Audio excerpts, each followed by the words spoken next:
Muito bem, nós estamos aqui no dia a dia dos obreiros, na casa da Dona Maria Salete e do seu Tadeu. Tudo bem? Tudo bem, graças a Deus. Hoje está tudo bem, né? Sim, senhor, hoje está tudo bem, Luiz. Hoje nós viemos aqui na casa de vocês para saber como que é o dia a dia de vocês como obreiro na igreja.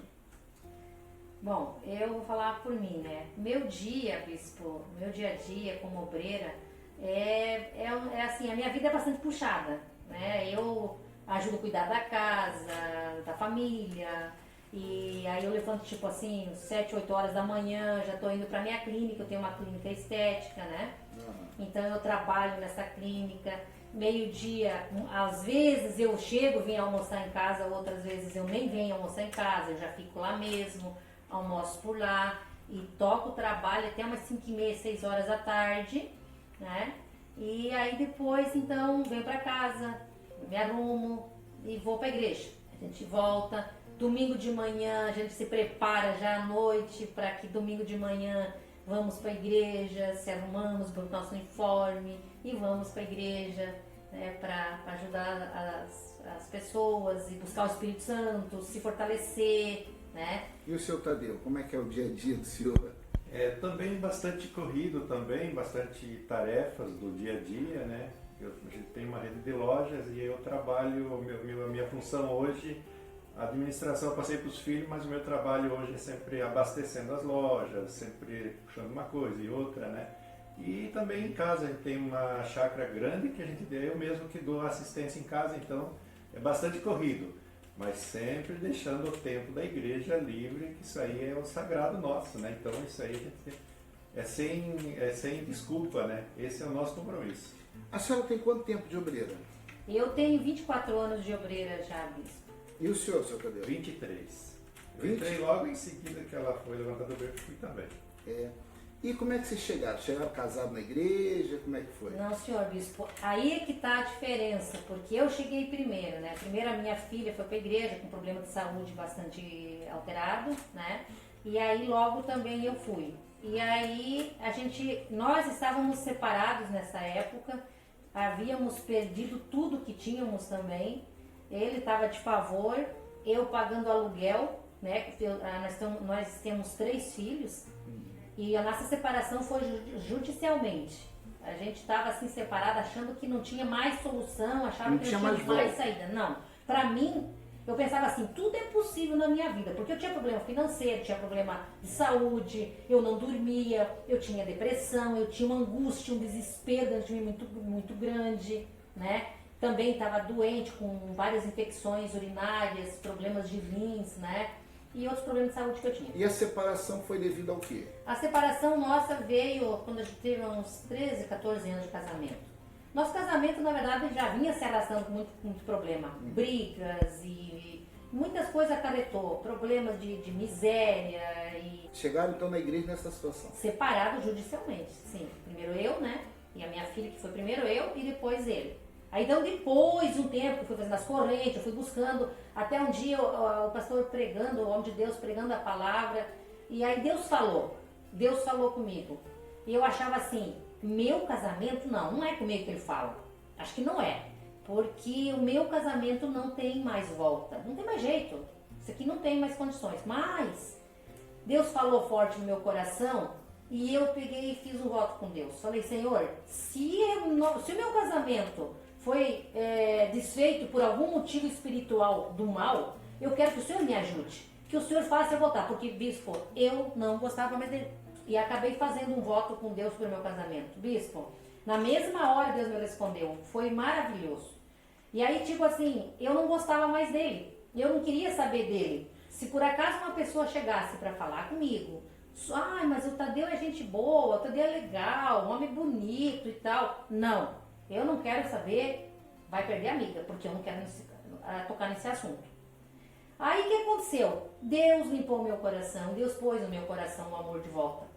Aí fiquei preocupada, eu queria ver ele, eu queria saber dele, bispo. Eu queria saber se estava bem, me deu uma saudade, uma vontade de conversar com ele. E aí foi acontecendo ali, aquela mesma semana, Deus preparou um telefone que era difícil de encontrar ele. Nesse telefone a minha filha ligou, deu certo, nós nos encontramos, nos conversamos e houve quer dizer, uma conversa, não uma reconciliação. E numa vigília, eu posso deixar para ele esse homem, eu tenho que conquistar meu esposo, meu ex-marido, que era ex, né? Quer dizer, os olhos da senhora já eram outros olhos. Outros, bispo. Graças a Deus, Deus mudou minha visão, Deus mudou meu sentimento. Ele veio para a igreja também, começamos a lutar junto, fazer as correntes, lutar, casamos novamente, né? Nós temos 3 filhos abençoados. Na época eu tinha a minha mãe que era viva também. Enfim, foi uma coisa maravilhosa. Porque aí assim que eu fui para a igreja, o que eu entendi? Que eu precisava da minha salvação. Então, em tudo que eu achava que eu era muito pecadora, que eu era tudo errada, que eu não tinha, que Deus não queria mais, não queria nada comigo. Então eu pedi assim, Senhor, se há condição, alguma condição que seja, me perdoa e me dê uma chance. Que o mais importante era priorizar Deus na vida da senhora. Isso mesmo. E as outras coisas iam ser acrescentadas. Isso eu entendi. E me agarrei, com unhas e dentes, né? Buscando, fazendo as correntes, aprendi a palavra me ensinando, né? Ser dizimista, ser ofertante, desafio, oração, madrugada, jejum, consagração. Então é por aqui o caminho, é aqui que eu vou. E graças a Deus, bispo. Deus então me abençoou. O casamento ficou restaurado. Restaurou nosso casamento, casamos de novo, os filhos uma bênção. Aí a parte financeira andou, o resto tudo deu certo. Eu nunca esqueço disso, eu gosto de relatar isso, que é uma coisa que me dói até por dentro. A minha filha, na época, ela estava com muita fome. E eu tinha até um dinheirinho ali, mas eu precisava daquele dinheiro para pagar o fornecedor, que eu trabalhava com cosmético. E se eu não pagasse o meu fornecedor, eu ia ser cortada, né? Então, assim, tudo era controladinho, eu não tinha dinheiro para ela fazer um lanche. E ela estava com muita fome. E nesse dia ela disse para mim, ô mãe, o que a senhora fez da nossa vida? Cadê o meu pai? Cadê a nossa casa? Eu tinha vendido casa, bispo, nessa época, não tinha mais nada. Nós estávamos assim, sem nada mesmo. Aquilo ali foi muito doído para mim. Para quem chegou numa cidade que nem essa, morando de favor, sem nada, e hoje acumular já digamos, uma condição de vida boa, né? Abriu 6 lojas aqui na região, né? Uhum. E com ideias de expandir mais ainda, né? Então, eu apenas passei a administração para os filhos, tocar hoje, né?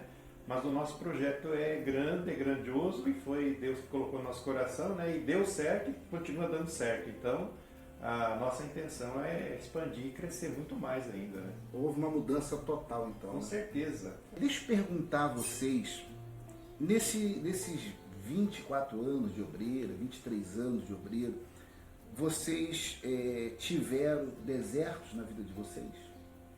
Sim, bispo, bastante deserto.